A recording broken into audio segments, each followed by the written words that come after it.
Ok, bom dia oficialmente a todos que entraram. Nós vamos começar a aula hoje fazendo uma breve revisão de conteúdos extremamente importantes para o Enem. Você pode pensar assim, como importante para o Enem? Eu já falo e repito isso até o terceiro ano.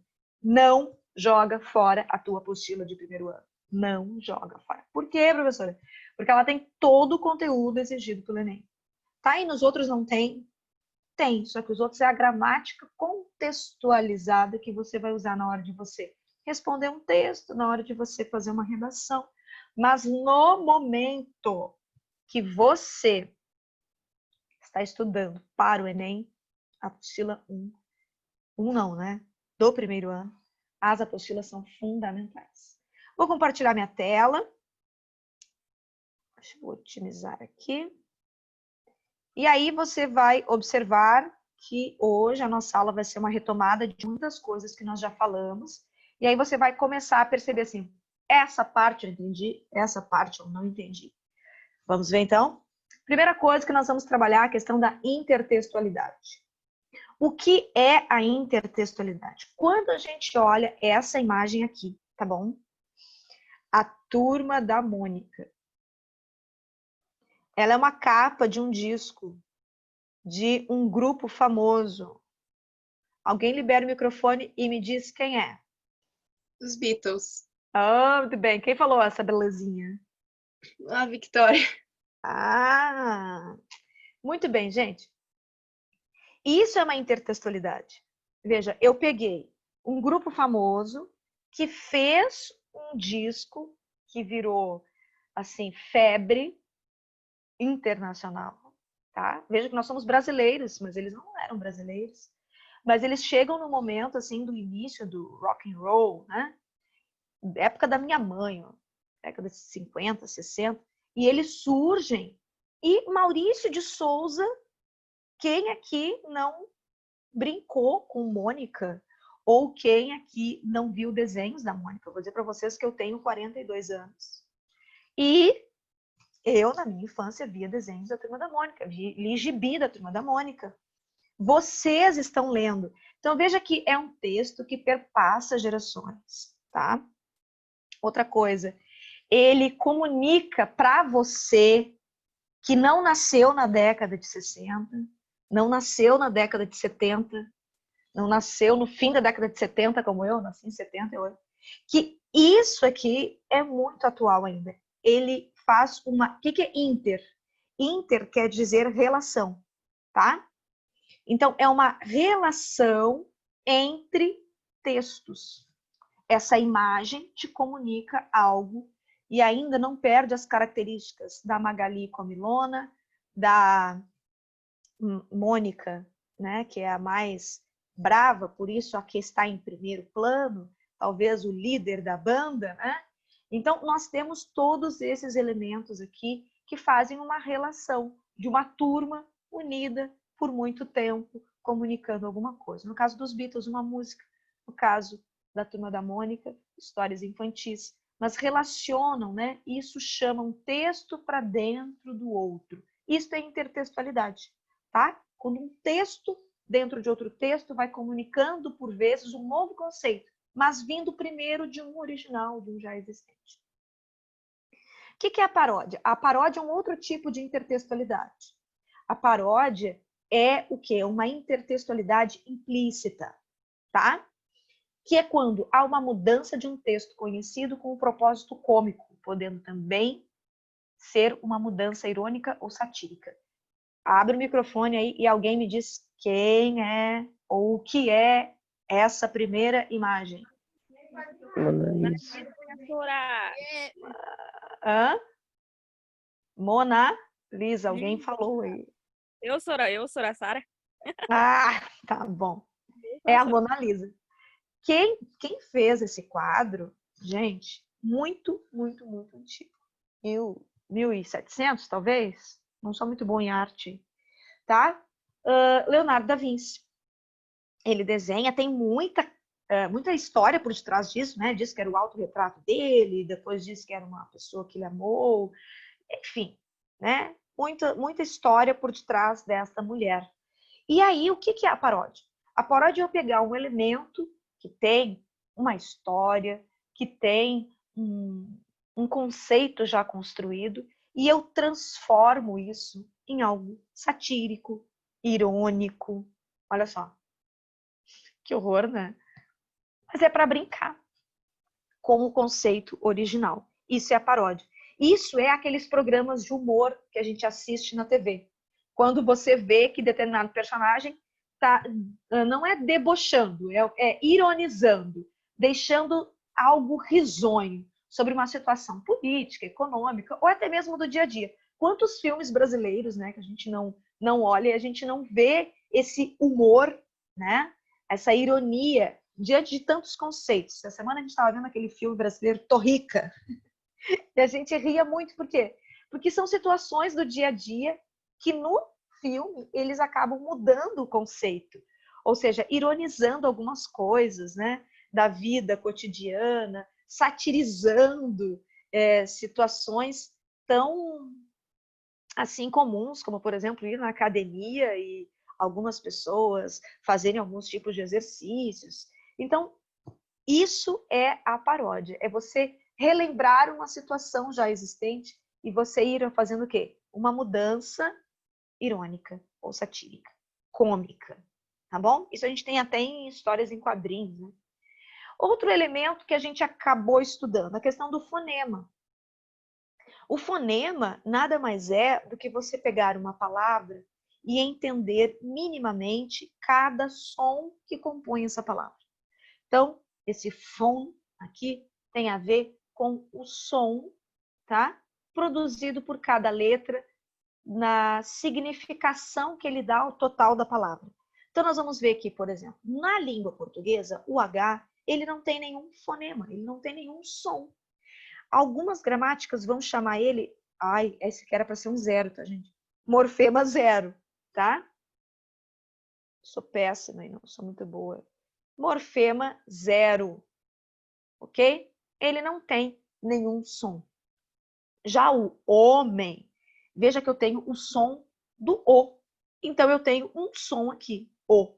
Homem. Então, veja que esse é o som do M, tá? Você fala muito, mãe, homem, meio, milho. Então, esse é o som do M. O nome da letra é M, mas o som que ela libera é esse né? Parece uma vaca mugindo. O E é o quê? Essa vogal bem aberta, que também pode ser, se você é carioca, né, do Rio de Janeiro, você vai falar a letra E, né? Nós gaúchos temos esse som mais fechado, letra E. Por que letra E? Porque às vezes você fala café, e aí você tem o E. Então o carioca tem o seu sotaque, né? Essa forma de sempre pronunciar a letra E com som de E. Questões de sotaques de cada região. E aqui,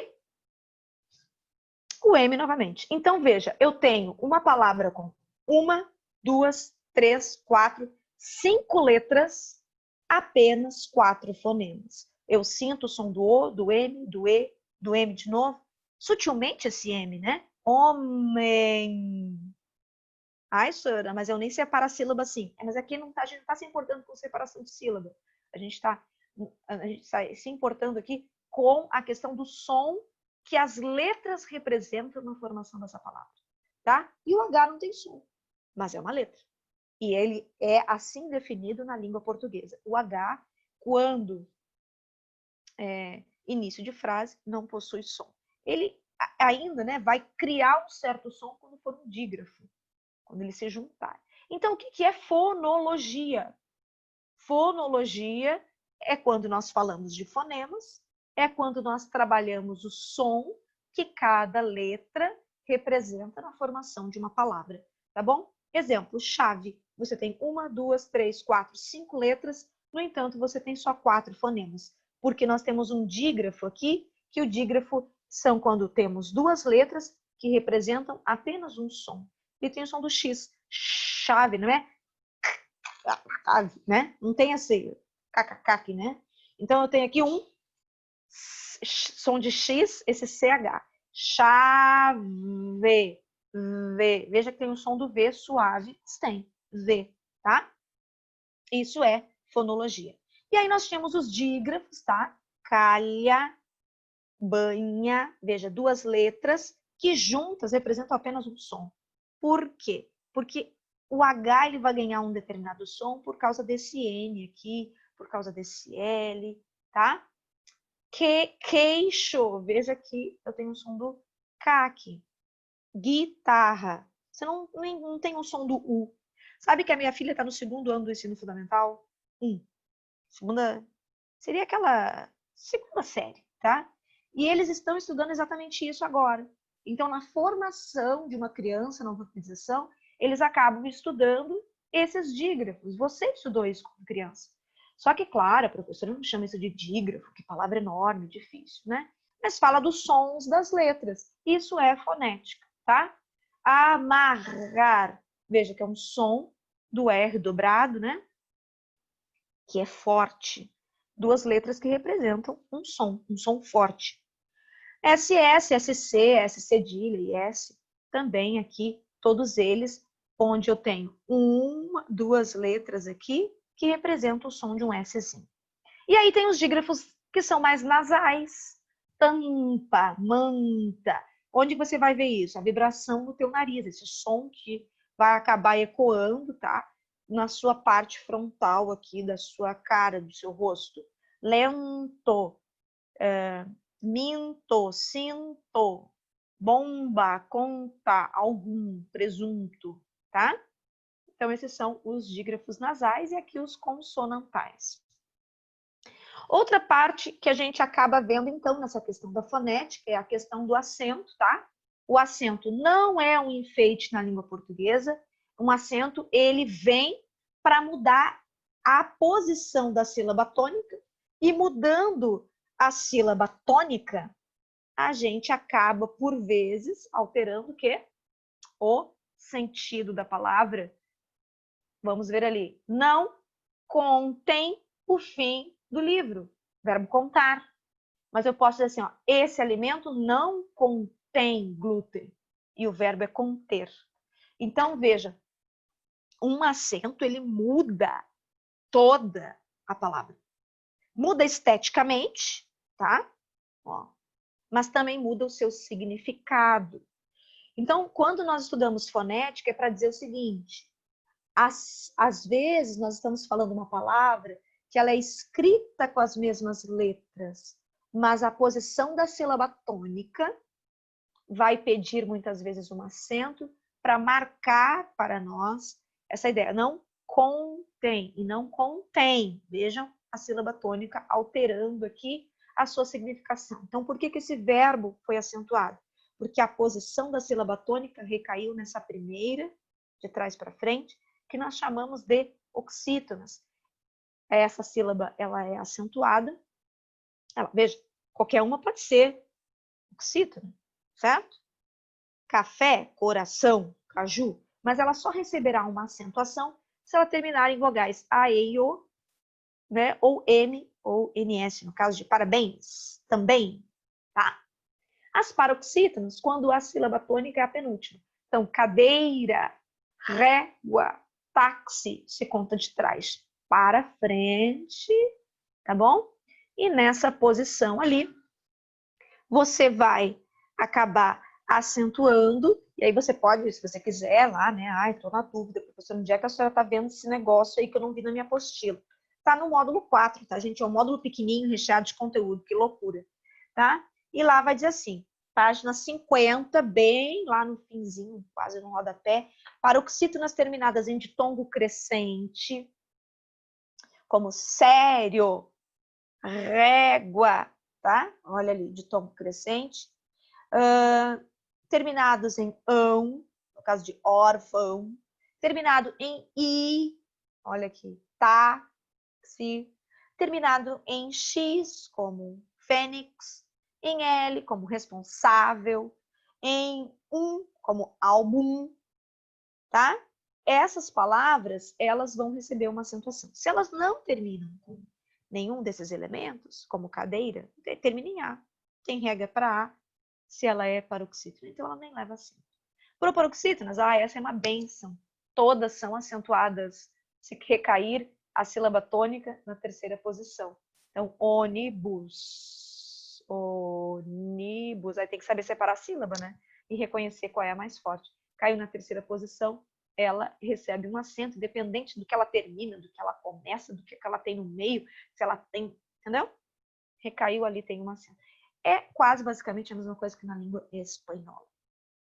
Então, a acentuação é a questão quando nós estudamos os acentos gráficos, tá? O agudo, que é esse, o grave, que é esse, quando a gente formar a crase, e o circunflexo, que é esse aqui, tá bom? Esses são elementos essenciais para estabelecer organizadamente, por meio de regras, a intensidade das palavras, das sílabas portuguesas. E aí, claro, nós temos as oxítonas, as paroxítonas e as proparoxítonas, tá bom? Elas acabam vendo ali a questão da posição, ok? Eu posso disponibilizar esse PowerPoint depois lá no seu... no Eclass, né? Para que você possa estar vendo melhor aí essa questão. Mas observem, aqui estão as regras, né? Todas que tem na sua própria apostila, que nós comentamos na página 50. E aí, nós vamos ver por que, então, até agora nós estudamos fonética, e agora nós vamos partir para a questão da fonologia, tá? A fonética está estudando os sons, a fonologia vai estudar esse som na formação de palavras. Então, quando nós estudamos fonema, tá? A gente observa que ela é a menor unidade sonora distintiva de uma língua. Os fonemas, eles se dividem, tá? O que são os fonemas? Vogais, semivogais e consoantes. A gente viu isso numas outras aulas, né? Que são as vogais, são aquelas vogais bem acentuadas numa sílaba. As semivogais são aquelas que vêm junto, por exemplo, consoantes, né? Duas vogais, mas uma é sempre mais forte, a outra é semi, é um pouquinho mais fraca, assim, ela não é apagada, mas ela não tem tanta intensidade quanto a vogal, assim, que fica preponderante numa sílaba, tá? A letra é o sinal gráfico que na escrita representa o fonema, tá? Então, a letra é o que vai representar esses sons, esses fonemas. A letra é parte visual do fonema. E agora, se você observar, a gente vai partir isso aqui, ó, porque nós vamos trabalhar no módulo 5, isso foi uma questão da aula passada no Eclass, tá? Creio que de sexta-feira, de língua portuguesa, ou quinta. Quinta para 112 e 113 foi na sexta. A questão dos morfemas. A gente introduz essa parte dos morfemas. Veja, as palavras na língua portuguesa são formadas por sons, mas ela também vai acabar sendo formada agora por a menor partícula significativa da língua portuguesa. Aqui no fonema eu tenho a menor unidade sonora. Aqui no morfema eu tenho a menor partícula significativa da língua. Quer dizer, a palavra ela vai poder ser separada por alguns morfemas. O que são os morfemas? Raiz, radical, desinência, vogal temática, tema e afixos. Quem leu a apostila ali pela página 56 e 57, que eu pedi na última aula, parabéns para quem fez isso, tá? A gente vai observar que sim, esses estão todos ali listados na sua apostila. Quer dizer, uma palavra, ela acaba sendo formada, tá bom? Sendo formada por pequenos pedaços que vão dando significado na sua estrutura da palavra. Veja só, eu tenho meninas. Se eu estou vendo a questão da fonética, eu percebo que ela tem 7 letras e tem 7 fonemas. Ou seja, cada letra representa um som. Meninas. Todos eles, ou mais sutil ou mais acentuados, eles têm os seus sons representados e cada letra está representando esse fonema. Agora, nós vimos a questão da posição da sílaba tônica. Meninas. Meninas. Então, ela é uma paroxítona. Não é acentuada, porque não termina em nenhuma daquelas letras ou elementos colocados na página 50. Agora, o que são os morfemas? Os morfemas são aquelas partes que compõem ou estruturam as palavras. Não são mais letras, não são mais sílabas, não são mais sons. Eu estou preocupada agora como que essa palavra foi escrita, como é que ela foi inventada, podemos dizer assim, tá? Então aqui, a palavra meninas, ela tem um radical, algo que se torna irredutível na sua formação de outras que advém delas. Eu tenho meninas, eu tenho meninos, eu tenho meninice, eu tenho meninada, certo? Eles carregam a mesma raiz, o mesmo radical. Por que radical? Pensa assim, ó. Ai, meu pai não deixa eu usar mini saia. Meu pai é muito radical. O que eu quero dizer com isso? Meu pai não altera a posição dele. Então, a mesma coisa aqui. Essa palavra ela não altera a sua parte aqui, o seu radical. Quando eu estou formando famílias de novas palavras, ou que nós chamamos na língua portuguesa formalmente agora, palavras cognatas, que advêm da mesma raiz. O que é esse A na palavra meninas? Ela é uma desinência nominal de gênero. Como assim gênero? As palavras elas podem dar uma ideia de feminino ou masculino. Onde é que está isso, professor? Está lá na página, deixa eu achar aqui bonito, página 57, tá? Feminina ou masculina. Então, as palavras elas podem dar essa ideia. Quando eu falo caneta, ela tem uma ideia feminina. Quando eu falo lápis, dá uma ideia masculina, tá? Então, as palavras, elas podem ter esse sentido. E aí, claro, se eu tivesse colocado um O aqui, esse O daria uma ideia de desinência masculina. E o que é o S, professor? É uma desinência, a gente vai chamar de desinência porque ela está no finalzinho, tá? Desinência nominal. Por que nominal, professor? Porque não é um verbo, é um nome nominal de número, tá bom? O que é um número, professora? Plural e singular. Onde é que está isso, professora? Página 57, tá bom? Então, esse está me dando uma ideia de plural, ou, se não tivesse o S, seria de singular. Mas eu sou boa nessa letra, misericórdia. Sorte que isso não fica depois no slide, né? Mas, olha, eu tenho, então, as partes significativas, as menores partes. Eu consigo dividir isso nos elementos mais significativos. Ai, professor, mas para que isso? Para que estudar isso? Para a gente poder começar a entender que cada elemento agregado na palavra, ela vai ampliando a significação.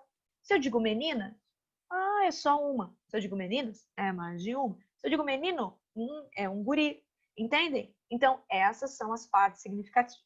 E aí, no segundo ano, a gente vai estudar essa partezinha em amarelo, tá? Que é quando a gente pega essa palavra inteira que a gente montou e a gente começa a classificar na sua função dentro da frase. A palavra meninas, dentro dessa frase aqui, dá uma ideia de sujeito. Mas isso é para o segundo ano. Muito bem. Então, a gente vai observar que nós temos morfemas derivacionais, ou seja, que derivam novas palavras, tá? Que vão vir através de prefixos pré, antes da palavra, ou sufixos após o elemento raiz da palavra, tá? Eu tenho a palavra feliz. Da palavra feliz, se eu agrego um pré-fixo, quer dizer, na frente, que fica fixo na frente, no caso do in, ele agregado à minha palavra, eu formo a palavra infeliz. Veja, eu tenho um adjetivo, eu coloco um prefixo na frente dele. Esse prefixo in, alguém poderia abrir o microfone e me dizer o que significa in nessa palavra? Qual o sentido dele? Alguém chuta aí? O que significa o in? Ninguém vai falar? Dormiram na minha explicação? O in significa não. Isso eu já sabia. Pois é. Não. Mas escrevo bem. Tá? Não é feliz. Alguém que não é infeliz é infeliz. Não é feliz. Então, esse in é um prefixo, tá? Que está, veja, continua sendo um adjetivo. Infelizmente. Esse mente foi agregado ao final agora. Ele é um sufixo. Mente, ele é um formador de advérbio. Muitas palavras. Infelizmente, raramente, né? Comodamente, nós temos esse aqui. Então, vejam. Eu poderia dizer que eu tenho um prefixo nessa palavra, eu tenho um radical, uma raiz, e eu tenho um sufixo. Então, nós vamos formando as palavras pelas suas estruturas mínimas de significação. Depois nós temos também os verbos, assim como os nomes, os verbos também podem ter as suas desinências, são os morfemas cumulativos, que se acumulam, tá? Por exemplo, estude é o meu radical. Por quê? Porque eu tenho estudo, estudava, estudei, estudaria, tá? Até aqui fica igual. Depois eu vou agregando uma vogal temática, vou agregando uma noção de tempo, que dá a ideia de passado, e uma ideia de pessoa, e uma desinência ainda de pluralização. Então, percebam, eu tenho todos esses elementos que são cumulativos, vão vindo, dando uma ideia de modo indicativo, de tempo, passado, de número, que é a questão da pluralização, e da pessoa, né? E quando o verbo termina em mo, sempre é o nós. Nós estudávamos, né? Não fica eu estudávamos. Entendem? Então, são as partículas mínimas que vão formando uma palavra. Então, morfema é a menor partícula com significado, sublinha isso, com significado existente de uma palavra e que, se reunida a um radical, se somada a um radical, confere um sentido diferente ao que você tinha anteriormente. Lembra, então, de infeliz, feliz, infeliz. Feliz, infeliz, infelizmente, tá? E o morfema é o quê? É a menor unidade ou estrutura, ok? Na próxima aula, a gente vai averiguar melhor todos esses elementos aí, tá bom? Mas que bom que você talvez tenha percebido aí que morfema não é sílaba, mas é uma unidade significativa para a formação de novas palavras. Tá bom? Eu sei que vocês devem ter uma próxima aula aí, eu tenho uma próxima aula no terceiro ano. Eu espero que você complete as atividades do dia de hoje, bem como dê uma leitura lá no módulo 5. Tá bom? Um grande beijo para vocês. Dúvidas, me mandem e-mail. Tá Tchau, bom, gente? Sônia. Beijão. Eu tô atrasado, né, Maurício? Eu vi. Tô ligado. Me atrasei, Sônia. Beijo. Tchau, tchau.